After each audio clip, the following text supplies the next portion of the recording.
Welcome to my channel cosmic energies. आज का video पे हम वो चीज़ डिस्कस करेंगे जो बहुत से लोग अपनी लाइफ में इन चीज़ों को नेगेटिवली फेस कर रहे होते हैं और उनको सॉल्यूशंस इतने नहीं मिल पाते और उनकी लाइफ का एक लंबा समय उस चीज़ को फाइट करते करते निकल जाता है। और आपको ये जान के बड़ा आश्चर्य होगा कि इन चीज़ों के अंदर एस्ट्रो वास्तु का एक बहुत ही इम्पॉर्टेंट रोल है कि कैसे आपका समय और कैसे आपकी जो एनवायरनमेंट, जो आपकी घर की एनर्जीज हैं जिसको हम वास्तु बोलते हैं, ये भी बहुत बड़ा एक इम्पैक्ट इस पर डाल रही होती है। अगर आपका घर, ऑफिस या जहाँ पे भी आप काम कर रहे हैं वहाँ पर वास्तु की एनर्जीज अगर बैलेंस नहीं होती तो भी आपको ये सारे इवेंट्स जिनका मैं बताऊंगी, जिस पे ये वीडियो बना रहे हैं हम, वो आपको कहीं ना कहीं फेस करना होता है। या फिर आपका कुछ समय इस तरीके से नेगेटिव कोई महादशा, अंतरदशा, टाइम पीरियड चल रहा होता है, तब भी आपको फेस करना पड़ता है। और अगर ये दोनों चीज़ें मिल जाती हैं, एस्ट्रो वास्तु मतलब आपका समय भी और आपकी सराउंडिंग की एनर्जीज भी, अगर ये दोनों नेगेटिव हो जाती है लाइफ में, तो आपकी जो नेगेटिव चीज़ें हैं लाइफ के अंदर वो बहुत ज़्यादा आपको हार्म करके जाती है।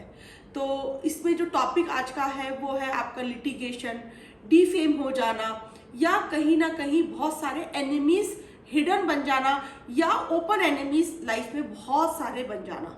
तो पहले हम इसको वास्तु के उससे देखेंगे कि वास्तु में ऐसी कौन सी डायरेक्शंस हैं, ऐसे कौन से एलिमेंट्स हैं जब वो इम्बैलेंस होते हैं तो ये सारी चीज़ें आपकी लाइफ में निकल के आती है और आपको परेशान करती है। तो इसकी जो मेजर डायरेक्शन है वो है साउथ डायरेक्शन।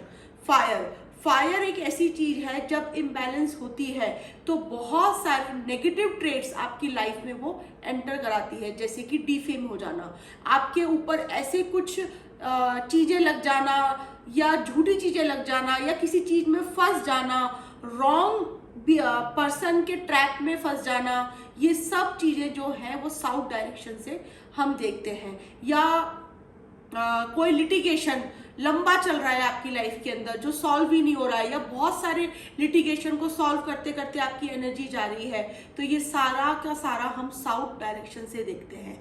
इवन आपके लाइफ में एनिमीज कितने हैं, वो आपको कितना ज़्यादा हार्म कर रहे हैं, कम कर रहे हैं, या हिडन है या सामने है, ये सारी की सारी चीज़ें आपकी फायर की जो भी डायरेक्शन है, south, south east, south west, जितनी भी सदर्न डायरेक्शन है, ये सारी नेगेटिव एनर्जीज वहीं से ही एंटर करती है आपकी लाइफ में अगर ये इम्बैलेंस है कहीं ना कहीं।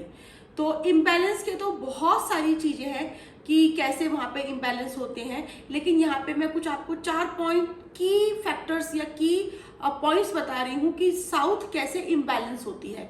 तो सबसे बड़ा जो पॉइंट है कि फायर के जगह पे बहुत सारा वाटर एलिमेंट होना, मतलब वाटर टैंक होना, वाटर मतलब ग्राउंड बोरवेल होना, किसी तरीके का वहाँ पे गड्ढा होना, साउथ आपका नीचे होना, साउथ में गड्ढा होना, साउथ में बहुत स्टीप स्लोप होना, ये सारी चीज़ें साउथ को इम्बैलेंस करती है। या साउथ पूरी तरीके से ओपन होना, मतलब नॉर्थ डायरेक्शन तो आपकी पूरी क्लोज है, पूरी बंद है, वहाँ पे बड़े बड़े वॉल्स हैं, और साउथ डायरेक्शन जो है वो पूरी तरीके से ओपन है। तो ये एक बहुत बड़ा सोर्स बनती है लाइफ में, जो मैंने भी लिटिगेशन, डिफेमेशन और एनिमीज का आपकी लाइफ में होना। तो ये बहुत इम्पॉर्टेंट है कि ये डायरेक्शन बैलेंस हो, आपकी इतनी सारी नेगेटिविटी वहाँ पर ना हो, जैसे कि वाटर का होना, स्लोप होना, गड्ढा होना, या साउथ का बहुत बड़ा ओपनिंग वहाँ पर होना, या वहाँ पे बहुत बड़ी कुछ विंडो होना, या बालकनी होना, या बहुत बड़ी टेरेस होना जो पूरी ओपन है पूरी तरीके से। ये कहीं ना कहीं आपको इन सब चीज़ों को फेस कराने में प्रॉब्लम क्रिएट करती है।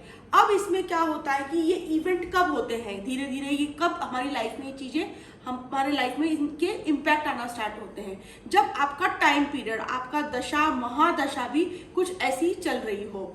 तो अगर हम इसको प्लैनेटरी हाउसेस की अगर बात करें और ग्रहों की बात करें, अगर वो टाइम आपके उससे सिंक या मैच हो जाता है डायरेक्शन से, तो ये चीज़ें आपकी लाइफ में बहुत ज़्यादा बढ़ जाती है।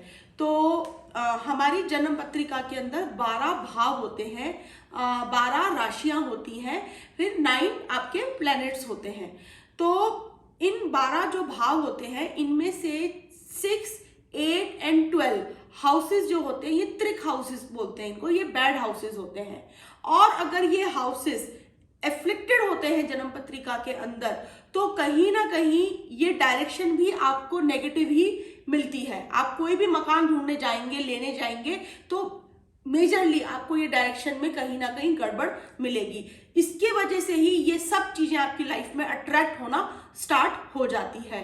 और क्योंकि ये त्रिक हाउसेस है, तो कहीं से भी आपको एक अच्छी गाइडेंस मिलना, एक पॉजिटिव गाइडेंस मिलना, या कहीं से प्रॉपर वास्तु की कंसल्टेंसी मिलना या एस्ट्रोलॉजिकल कंसल्टेंसी मिलने में भी प्रॉब्लम आती है। या फिर या तो मिलती ही नहीं है, या अगर मिलती भी है तो आप भी कहीं ना कहीं उसमें ब्लॉकेज बनते हैं। आप पूरी तरीके से या तो उसको लेते नहीं हैं, या आप ये बोल के छोड़ देते हैं कि हम इन सब में बिलीव नहीं करते, ये सब शायद काम नहीं करती। तो ये भी एक माइंड के अंदर ब्लॉकेज का काम करती है।